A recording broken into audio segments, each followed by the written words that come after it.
I'm a single father with 2 children, an 8-year-old boy named Terrence and a 5-year-old boy named Leo. You guys probably ask why I'm a single father. It's actually because my wife died after getting murdered by her ex out of jealousy. It's spring break and I noticed Leo started acting odd. Sometimes he would barely eat, he would get random bruises, etc.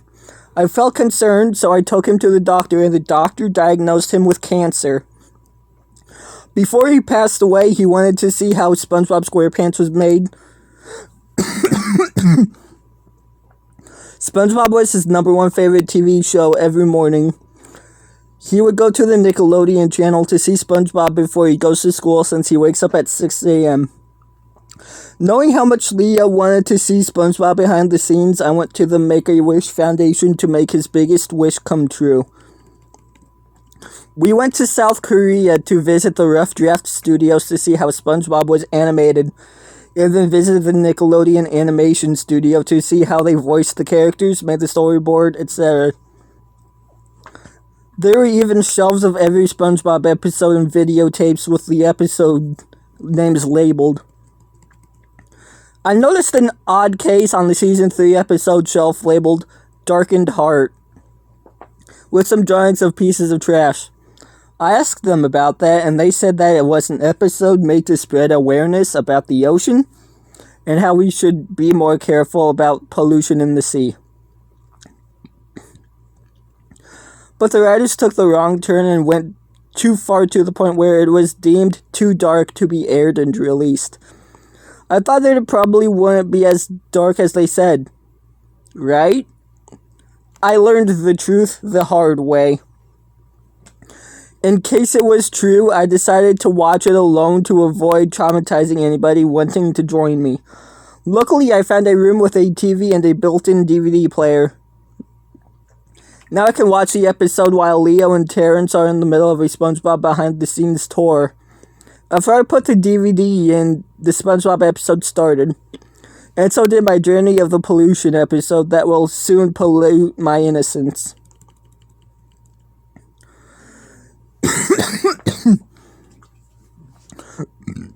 We were greeted with the same old intro from every SpongeBob episode.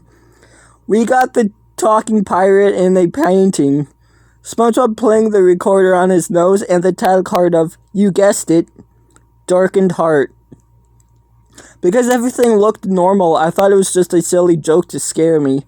And that, in reality, the episode just suffered the same fate as The Sponge Who Could Fly, but with no plan to air on TV.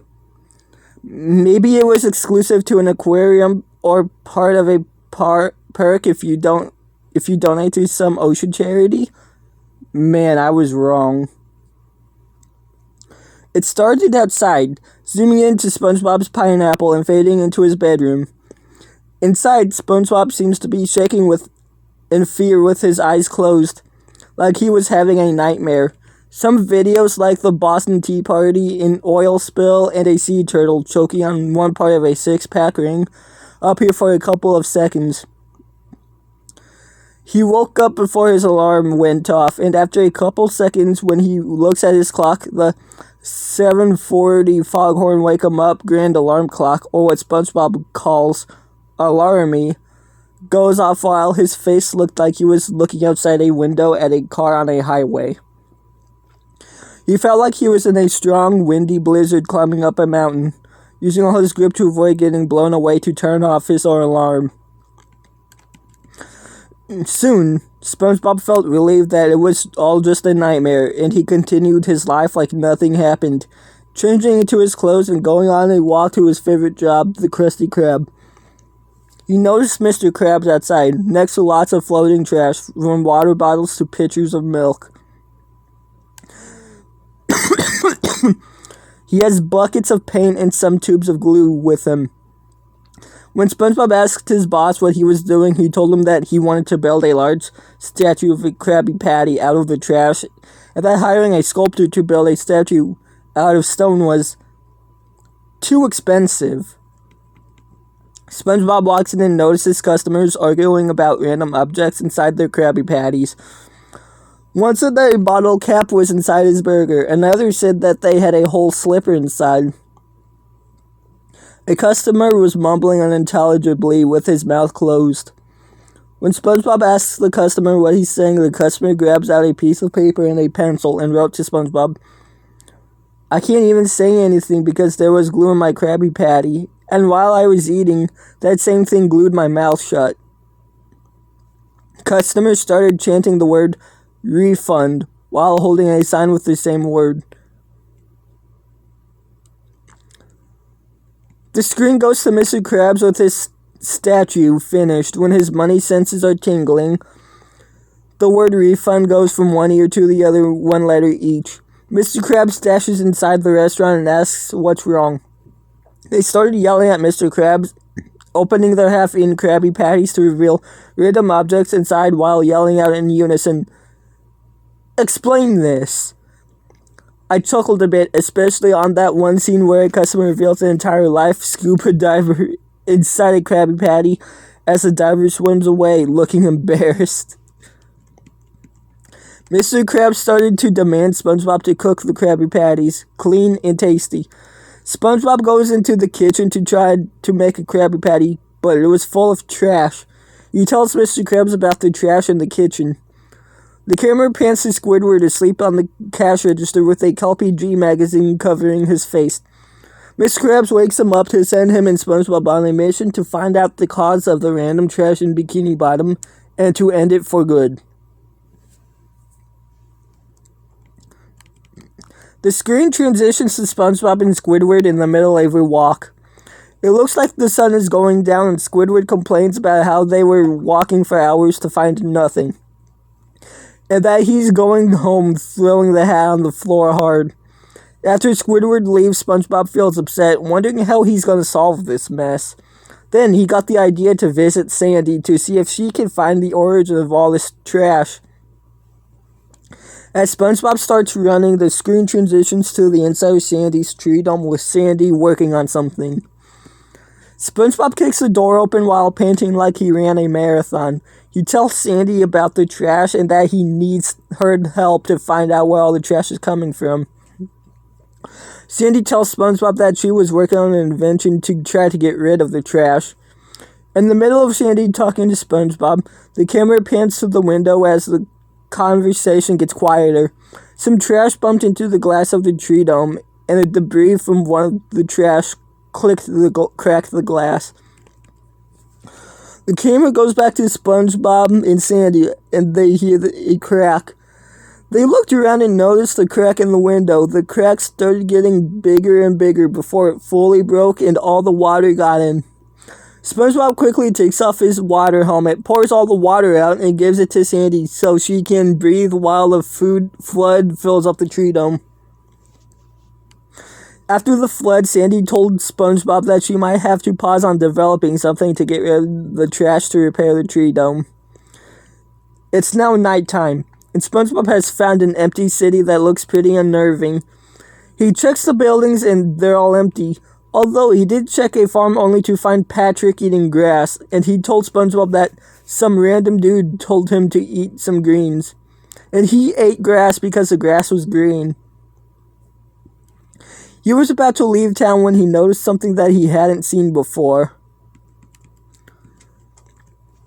There was a man with a hat, his identity covered with his silhouette with a bubble pipe in his mouth. He was sitting in a rocking chair reading an old newspaper. Next to the rocking chair shows a gasoline bottle next to him. His eyes can only be seen, which instead of normal eyes, seems to be right-angled triangles. He peeks out of the newspaper and notices SpongeBob. "Hello, Sponge Boy," he said in a deep voice. He sounded like he smoked 5 packs of cigarettes. SpongeBob said, my name's SpongeBob. What's your name?" The hat dude says, "Sponge Boy, SpongeBob, whatever. Also, my name's not important." SpongeBob starts asking him if he knows where the trash comes from. The hat guy responds, "I do know. They're coming." SpongeBob's confused. "Who's coming?" "Once you see them, you'll know." The hat guy starts drinking gasoline until he dies of gasoline intoxication. Then, Three thug-like objects that look like larger versions of common ocean garbage appear. One is an empty water bottle with sharp teeth. Another is a ripped-off food wrapper with only one eye, a golden tooth, and a spiked bat. The last one is a grocery bag with a scar on an arm and some broken teeth. The food wrapper's arm reaches out on the side of the wrap, grabbing a Krabby Patty. He then puts the fist between the buns. The fillings shoot off the burger and hitting SpongeBob's face. Was that supposed to represent giving SpongeBob a knuckle sandwich? The water bottle says, "We are the Garbanzo gang." SpongeBob looks at the gang, appalled. "You were the ones putting random trash in Bikini Bottom?" SpongeBob asked. The water bottle chuckled. "You really are smart for a kitchen sponge." The water bottle starts spitting water on SpongeBob as hard as a pressure washer. SpongeBob grabs the ketchup and mustard bottles out of his pockets and shoots them into the floor for the Garbanzo gang to trip and fall. The water bottle faintly opens his mouth like he was breathing his last breath, and then a dark void starts to come out of his mouth, spreading in every direction it goes. With every object it touches disintegrating into nothingness. SpongeBob sprints back into the city he lived in, but it's empty. No people, no nothing, just houses. The void starts catching up and corners SpongeBob. He starts to hallucinate about his friends getting harmed by the trash. SpongeBob clenches his teeth and screams in agony, "Why?" as he disintegrates with the scream echoing into darkness. The screen fades into SpongeBob facing away, crying in the corner while sitting down. Some messages appear saying 8.3 million tons of plastic are dumped into the ocean. Over 1 million marine animals die of plastic debris in the ocean each year. And if you don't want the ocean to end up like SpongeBob here, stop the pollution. It fades to the credits, but the music was different. Instead of the normal credits music playing, a music box played the same tune as the credits. And the music scale seems somewhere between oddly disturbing to sad.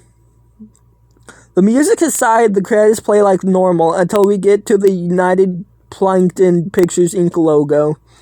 Instead of the little happy plankton-like creatures smiling while holding hands, they're all lying down, looking like they're dead. There were some piles of plastic somewhere between them, and in front of all the creatures, there was a small shadow of the Garbanzo gang. Then it faded to the Nickelodeon logo. I was disturbed, yet surprised. I've seen dark episodes like Are You Happy Now? One course meal, whatever. But Darkened Heart was on a whole new level. And the fact that my youngest son got cancer didn't help. I got Leo into chemotherapy, and I have hope for his survival.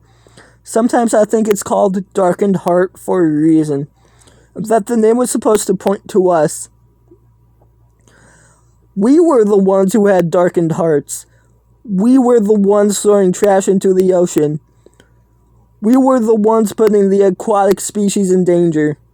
To this point on, I'm gonna have to live my life with trauma from a SpongeBob episode, my dead wife, and the possible death of Leo.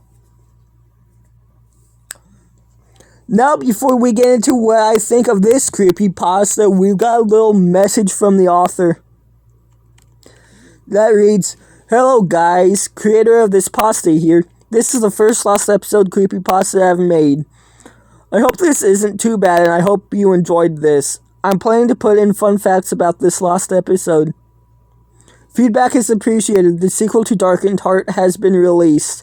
Check it out."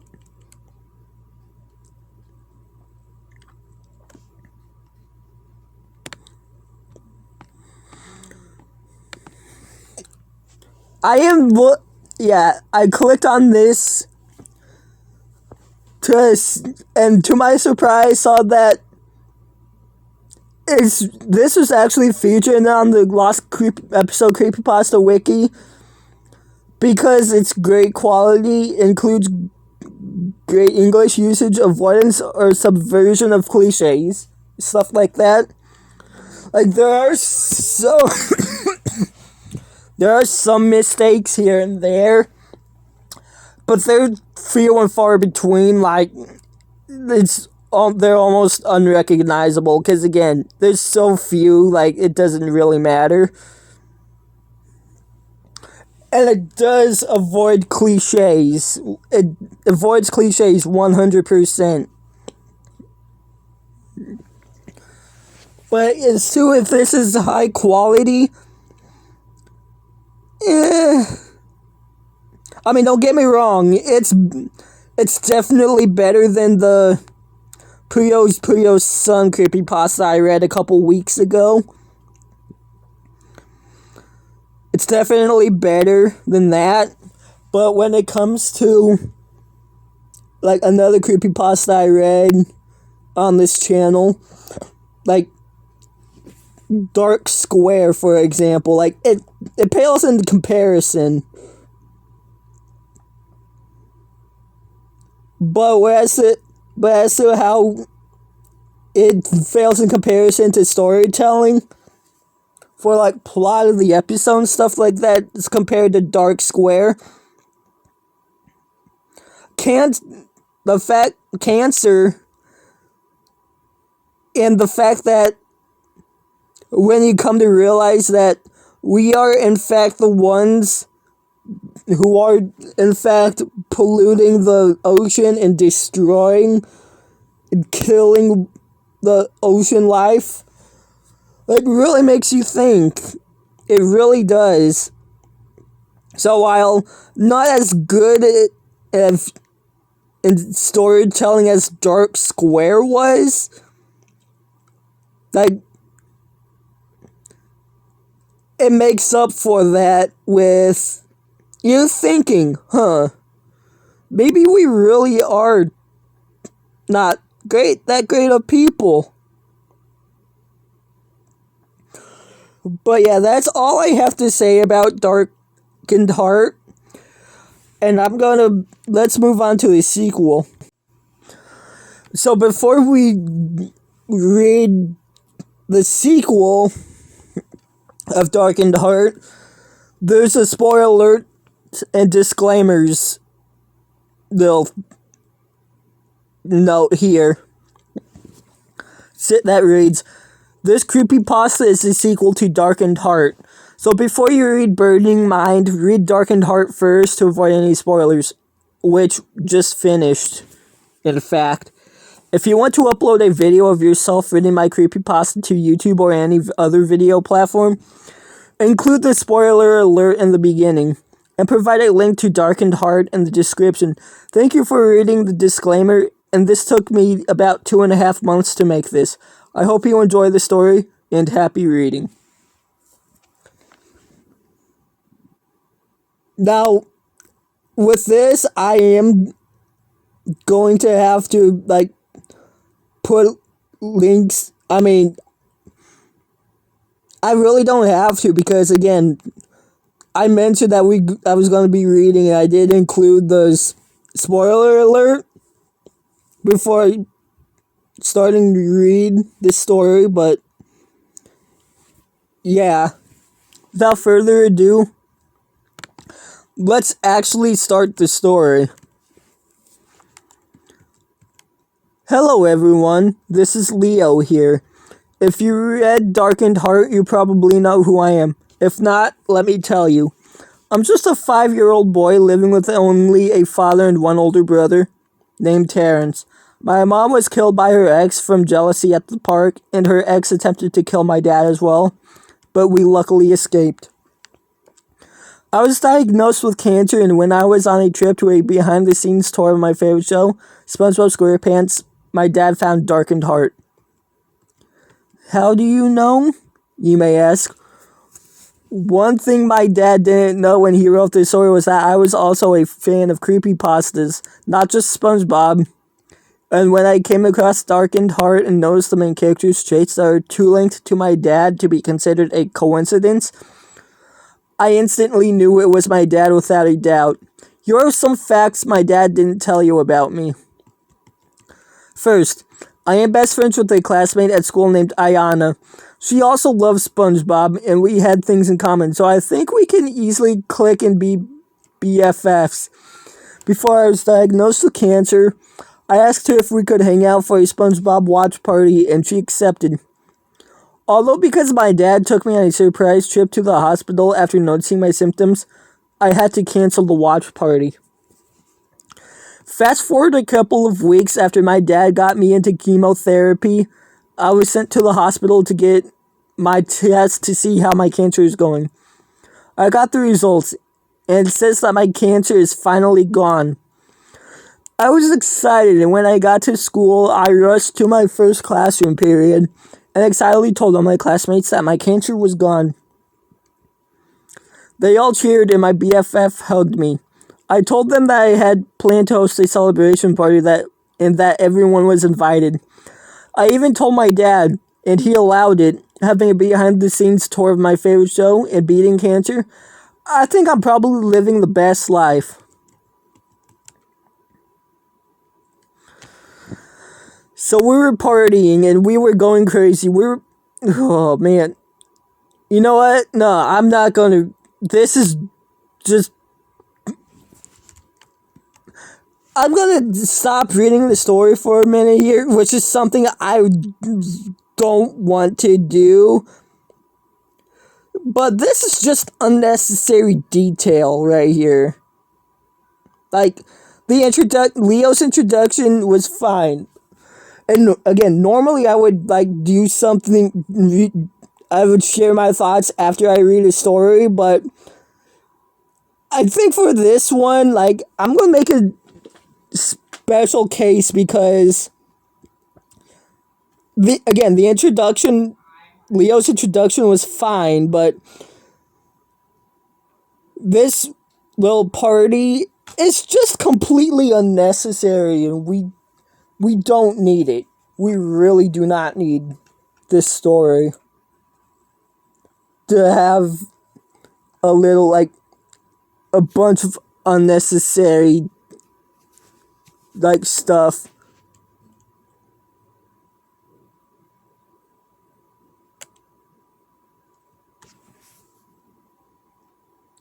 It's just unnecessary. But anyway, yeah, that's how I'm gonna read this story. I might just share my thoughts as I read this one because, oh boy. But anyways, let's get back to the story. It started with the intro. It was normal at first, but when the screen faded to black before going to the title card, I could faintly see some text that said, "It's burning hot." The title card appeared, but the credits sequence that appeared after the title card was different. First, the clear waves in the credits were gone. Just sand and rocks. Next, instead of the text for the credits fading out until it's no longer seen, it disintegrated like it was burnt to ash and blown away by the wind. Finally, instead of the usual bubble transition that normally appears after the credits, it was replaced with fire. Flames were flying out of the top of the screen, with smoke appearing on some of the flames. It started with a real-life clip of random people playing on the beach. The French narrator spoke, saying, "It looks like people at the beach are having fun, playing games, eating ice cream, and swimming in the ocean water. What a great day to spend a summer day." The screen faded to the island that appears in the intro, aka Bikini Atoll. The narrator said, "I wonder what the creatures in Bikini Bottom are doing. Let's have a look at our favorite little boy, SpongeBob SquarePants." The screen pans underwater to SpongeBob's pineapple, and then it fades to SpongeBob's bedroom. The foghorn alarm sounded, and after SpongeBob turned off the alarm, he yawned and said, "Good morning, Gary." After Gary responded with a meow, the screen went to the outside of his pineapple with the screen close to his bedroom window. Random cartoon sound effects of what looks like SpongeBob falling down the stairs played, with each noise having SpongeBob saying, "Ow!" The screen pans to the next window. After it successfully goes through the window, the noises stop, and a sound effect of what sounds like a toilet flushing plays. After this sound effect finishes, the noises of SpongeBob falling down the stairs continue playing until the screen finishes panning to the door. Then SpongeBob starts chanting, "I'm ready," while running down to the Krusty Krab. When SpongeBob enters the workplace, he somersaults and jumps while laying face down in slow motion, and he perfectly fits into the cashier window which leads to the kitchen, and lands perfectly in front of the grill. The screen goes to 3 anchovies at a table holding paper, one saying 10, another saying 9, and the third saying 10, just upside down. The second anchovy taps the third anchovy on the shoulder and notifies them about the upside down paper. The third anchovy rotates the paper right side up. The screen goes back to the kitchen with SpongeBob in the middle of cooking patties. And after a couple seconds, SpongeBob starts sweating a little bit. SpongeBob wipes the sweat off the side of his head and said, "Gee, is it just me, or is the weather getting warmer than usual?" SpongeBob shrugged it off and continued cooking Krabby Patties.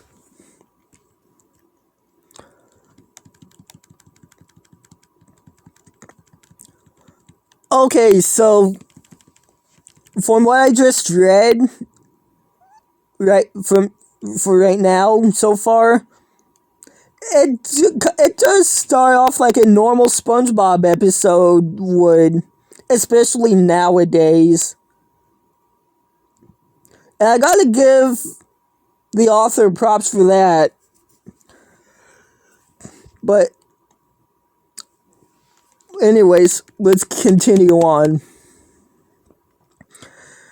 After SpongeBob completed one Krabby Patty, he was about to give Squidward the order, but the Krabby Patty ran into the freezer. SpongeBob tried to make another patty, but it also ran into the freezer once it was finished.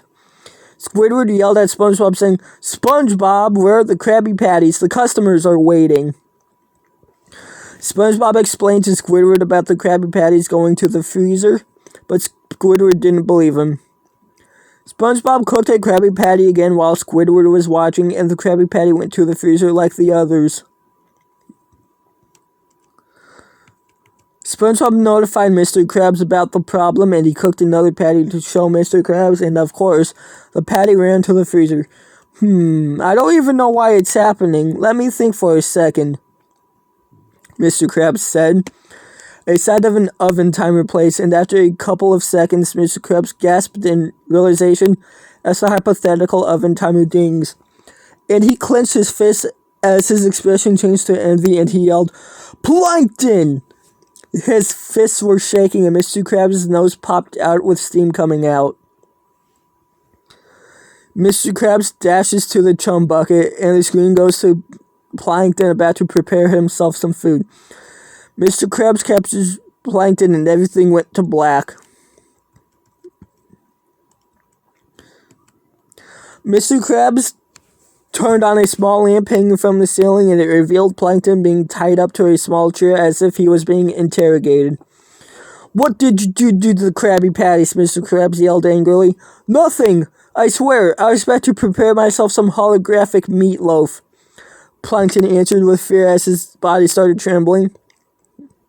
"Then why are the Krabby Patties running to the freezer? Was that one of your plans?" Mr. Krabs asked while retaining his anger. "I don't even know, I'm telling the truth," Plankton responded. Mr. Krabs turns on a leather lamp to reveal Karen tied up to a pole. He grabs a bucket full of water and he threatens Plankton, saying, "Tell the truth now, or else your wife won't see you ever again. Karen breaks out of the rope and punches Mr. Krabs while telling Plankton's telling the truth. He wanted to take a break from planning up schemes to steal your precious formula. It felt like he was too humiliated by you to continue making up schemes and even feel sad. Mr. Krabs calmed down and threw the water bucket off screen. And a couple of seconds later, the sound of a large window breaking place while he couldn't hear the iconic "My leg" quote being spoken. Fine, I believe you, Mr. Krabs says as he unties Plankton from the chair. Am I the only one who feels like it's getting hotter and hotter outside than usual? Miss Krabs asked. Actually, no. I'm having the same feeling too, Plankton responded. The screen does the fire transition back to the kitchen, and SpongeBob is what I could call speed cooking Krabby Patties with each patty running to the freezer. After what seemed like 10 seconds, SpongeBob stomped in frustration and yelled, "That's it!" SpongeBob dashed to the freezer, took all the Krabby Patties out, and built wooden planks cartoonishly fast on the floor. SpongeBob started panting and then dusted his hands off as she said, "There, now you bad noodles can't run to the freezer anymore." SpongeBob put the Krabby Patties in a tray and rang the order bell to notify Squidward that the order was finished. Squidward looked through the window and said in a sarcastic tone, "Wow, those patties must be so good that I can't even see them." SpongeBob laughed and said, "Nice one, Squidward." Squidward pointed at the tray. SpongeBob looked at the tray to notice that the tray was empty. SpongeBob looked behind him to notice that the wooden planks that barricaded the door were broken and pieces were lying down on the floor.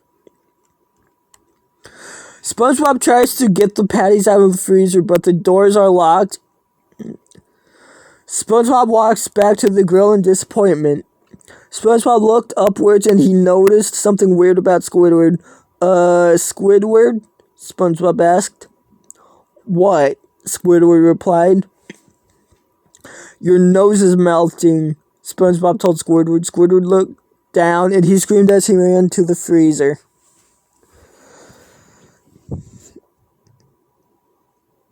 Okay, so it makes sense why this would be a lost episode, because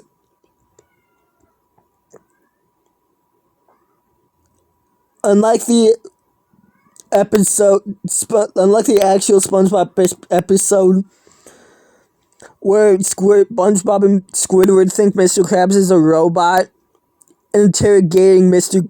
Krabs the way they did in that episode, like the way he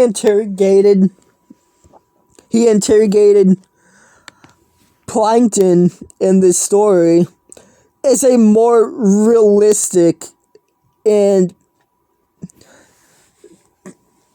terrifying way to interrogate someone, even threatening on, frying Karen, destroying her with water, until she breaks free and literally punches Mr. Krabs, which is clearly something that would not happen in the show normally. Now, it's not to say that people haven't thrown punches and people haven't punched in the show, but the way it's portrayed here is just kind of realistic, to say the least. You know what? Honestly, I really don't feel like continuing this story, because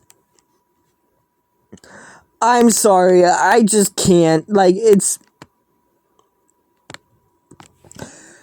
Again, I want you to keep in mind that just like in Darkened Heart, this was featured because an administrator recognized it as great quality But honestly, it's really not. Like, this story is just not good because it's got a lot of unnecessary like filler in it. Like, again, as I mentioned, Leo's introduction is somewhat okay, understandable, but the writing about this, like the party and stuff like that, it's just completely unnecessary. And not to mention that it's just a more like realist. It's more of a like realistic, got a more realistic kind of like way to like do things. Like, again, the Mr. Krabs' interrogation of Plankton, and trying to like say that Karen's gonna get splashed with water event, which, again, since Karen is a computer, Karen would be completely fucking fried, and meaning she'd in a way die because of it. So yeah, that part just kind of threw me over the edge. I am not finishing this story. So what are my thoughts on both of these stories? They're awful. They're awful. Honestly, Puyo Puyo Sun, the Puyo Puyo Sun creepypasta, and the SpongeBob Hope is Lost creepypasta, they're better than these two. Even if and they were really cliched as all hell. So the fact that two heavily cliched stories are better than these two stories that aren't cliched at all is just like, it's just really fucking sad. These stories are absolutely low quality. They're not good. And yeah. But yeah, these stories are absolutely terrible, and I just could not bring myself to finish this second one. I really couldn't. It's that bad. These stories are terrible. So, and if the authors watching this, honestly, like, this, I know you could, I'm sure you could do better. Like, again, I'm not like a professional author myself, but like, these stories, especially the second one, Burning Mind, they're not that great. They really aren't. They're bad. But I do hope the author improves upon their works, and make something absolutely astronomical in the future. I really do. But anyways, yeah. That's it for this creepypasta double feature. This is actually my first one. I just kind of figured, I gotta read the creepypasta, why not do something a little different? And yeah, let me know if you like me reading two or just one, and yeah, take care.